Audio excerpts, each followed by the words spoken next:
Transfer student को seat चुनने को कहा गया तो उसने तुरंत उस लड़की के पीछे वाली सीट चुन ली, लेकिन उसके पास से गुजरते समय उसका बैग लड़की के बालों में उलझ गया। लड़की ने कुछ नहीं कहा और जब वह उसे बताने ही वाला था तभी उसने अचानक कैंची निकालकर वह लठ काट दी, जिससे लड़के को उसके अजीब व्यवहार पर जिज्ञासा हुई। असल में यह उनकी पहली मुलाकात नहीं थी। लड़की की पढ़ाई बहुत अच्छी थी, लेकिन वह गरीब परिवार से थी, इसलिए अमीर बच्चे उसे अक्सर तंग करते थे और शर्मीली लड़की कुछ कह नहीं पाती थी।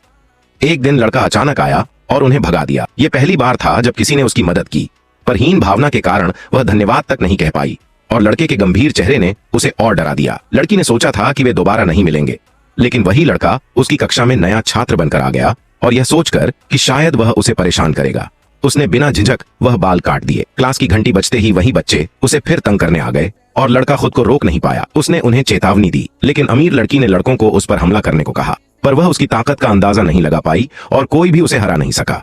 अगर लड़की ने बीच में रोक ना लिया होता तो एक लड़का बुरी तरह घायल हो जाता।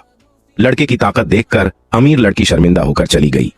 स्कूल के बाद बदले के डर से लड़की भारी बारिश में उसके घर पहुंची और उससे 3 महीने ग्रेजुएशन तक उसकी रक्षा करने की विनती की, लेकिन लड़का चाहता था कि वह खुद सामना करना सीखे। लड़की के चुप होने पर वह दरवाजा बंद करने लगा तो उसने हाथ से रोक लिया और घायल हो गई। यह देखकर वह और गुस्सा हुआ। फिर भी लड़की ने रोते हुए उससे सुरक्षा मांगी और कहा कि उसके बदले वह कुछ भी करने को तैयार है। उसकी हालत देखकर लड़का मान गया और उसके जख्म ठीक किए। अगले दिन लड़की को फिर रोक लिया गया, पर इस बार उसने विरोध किया और एक लड़के का हाथ जोर से काट लिया।